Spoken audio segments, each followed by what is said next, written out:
What's good, y'all? It's your boy Ziggy, man. Now today we're gonna be checking out this video, this analysis video of like the end of the final movie of Gintama, cause you know your boy, if y'all seen the last reaction, your boy wasn't sober, to say the least. I drink, I'm a little faded right now.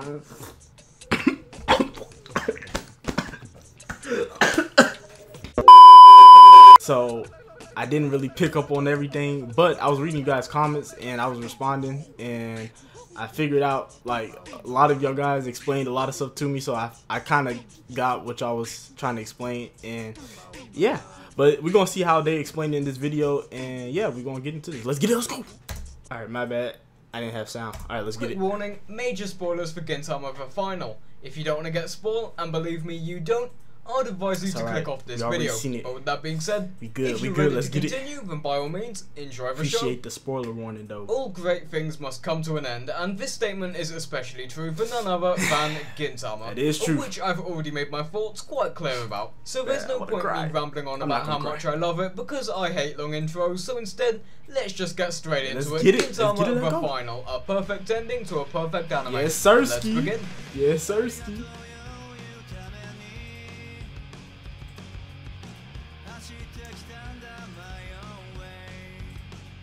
I'm ready for the Gintama agenda. Let's go. Let's get it.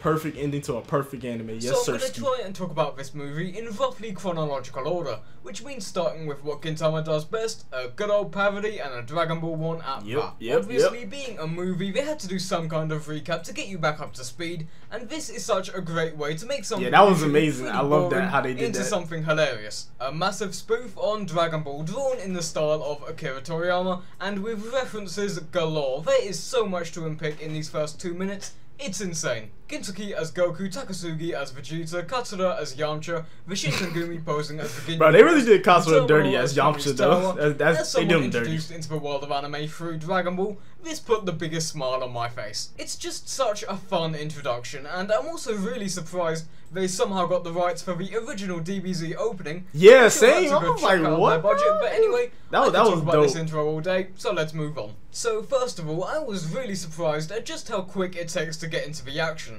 Only 10 minutes in, and just like that, we have our first fight with Gintoki, Takasugi, and Katsura fighting the Amansos in the started off hype. I was like, okay, we in here, bro. Fast paced. It feels like one continuous fight scene, whether it's Shoujo students or the rest of the cast. The first third of the movie is just non-stop action with great animation to boot. And speaking of which, let's get into the animation, why don't we? Because it's great. In my opinion, not the best we've ever seen in Gintama, but that shit was clean. Would still lie with the first Benizakura movie, but the animation is still incredible, especially during the main fight scene of the movie, I could agree. Which of course I'll get onto a bit later, but where I think this movie really shines is the individual pieces of art themselves. The art is by far the best we've ever seen in Gintama, which is to be expected. Having the budget of a feature-length movie and the couple years of difference between the Silver Soul arc and this movie. It is amazing looking at the sheer difference in art so from good, man. his first appearance in like, bro, it looks and so good. Like, the artistic evolution between the two is nothing but commendable. Right there. And speaking of commendable, the soundtrack, which they really did pull out all the stops for. 3 tracks from Does, the band behind openings 5 and 17. And the soundtrack went hard too.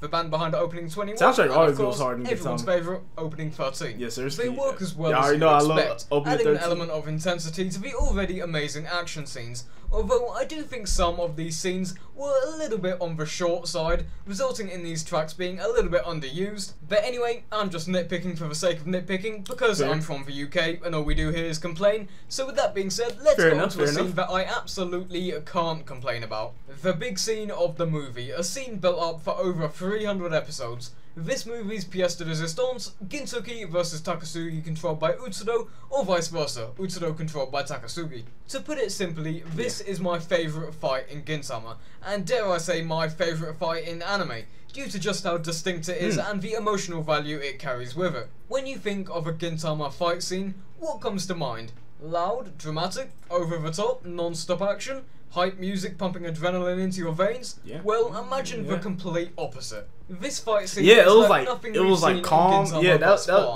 When it comes down to action scenes, Gintama is always pretty traditional shonen goodness, loud, eccentric, and ultimately pretty simple. But Gintoki vs Utsudo does not even come close to matching that description. Instead, it's much more abstract and metaphorical than anything else we've seen in the series. I'm gonna have to watch it again. The main thing that did it for me was the fact that the entire fight was almost completely silent.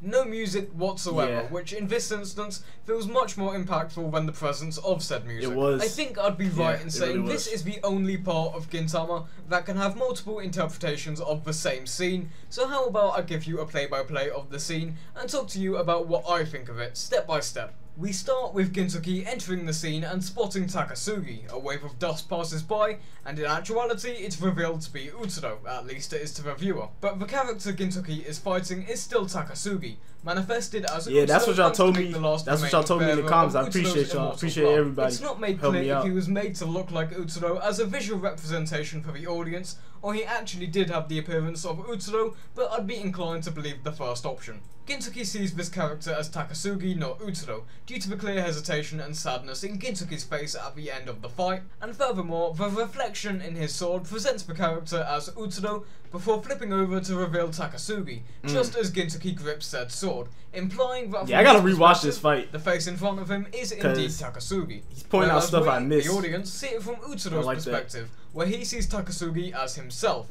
Of course, it's all open to interpretation, but that's my opinion anyway. But let's continue. Utsudo takes the first strike at Gintoki, presented as a one-sided massacre, as Utsudo most likely kills Gintoki straight away, wasting no time whatsoever and impaling him onto this stone column. But as Utsudo attempts to land the final blow, Gintoki suddenly gets up and points his sword back at him, as it's revealed that all that has happened so far was an illusion inside the mind of Utsudo. They then continue to fight until a face-to-face dialogue scene between the two, where once again we're back at square one. So far nothing has actually happened. I'm really gonna have to rewatch this fight within Utsudo's head. Emphasizing the point I made earlier of how we see this character presented as not Takasugi, but Utsudo, only because we're watching this scene from his perspective at this point, not Gintoki's. We then see behind Utsudo a visual representation of Takasugi's willpower, fighting back against Utsudo's blood within his body, as he turns around and no one's there. And it's at this point it's revealed he's actually been lying face down on the floor this entire time,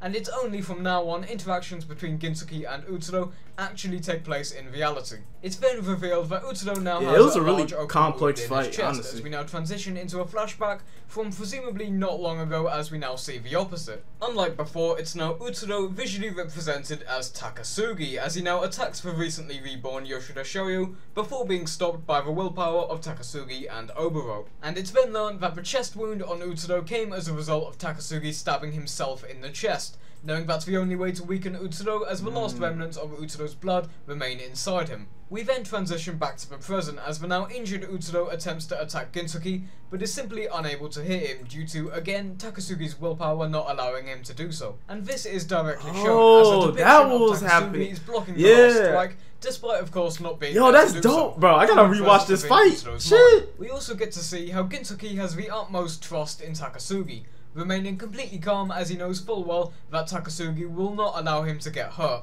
emphasizing the camaraderie between the two at this point. That man Gintoki pulled out the Takasugi stand, let's get it. Which has amazing animation as we see their movements laid on top of major conflicts between the two in the past. Gintoki vs Utsudo during the Silver Soul arc, Gintoki vs Takasugi during the Shogun Assassination arc, and Gintoki vs Utsudo during the Farewell Shinsengumi arc. It's also interesting how we get those were all excellent fights, sword containing a symbol, which although has unfortunate connotations here in the West, is known as a manji in Japan, a symbol of good luck and prosperity. This is followed by a quick yet incredibly powerful shot of Gintoki and Takasugi's first encounter, in the anime over 350 episodes ago, back in episode 17. And I think at this point I should emphasize once again that this scene is almost completely silent. No music, no dialogue, and only quiet, muffled sound effects. But anyway, this idea of their movements being laid on top of scenes from the past continues throughout the rest of this fight, such as Gintoki's beheading of Shoryu and Gintoki practicing Kenjutsu at Shokusonjuku. We then see Gintoki falling back until the sight of Takasugi's happiness gives him the strength to get back into action as he disarms Utsudo, who is wielding Takasugi's sword. And it's at this point we see the aforementioned scene of the sword reflecting Utsudo before flipping over and presenting the character as Takasugi, as Gintoki grips the sword to deal the final blow. We then see Gintoki's clearly pained expression, making for, in my opinion, the most powerful shot of the movie as he stares down his comrade, that was knowing powerful, full well he has to cut him down.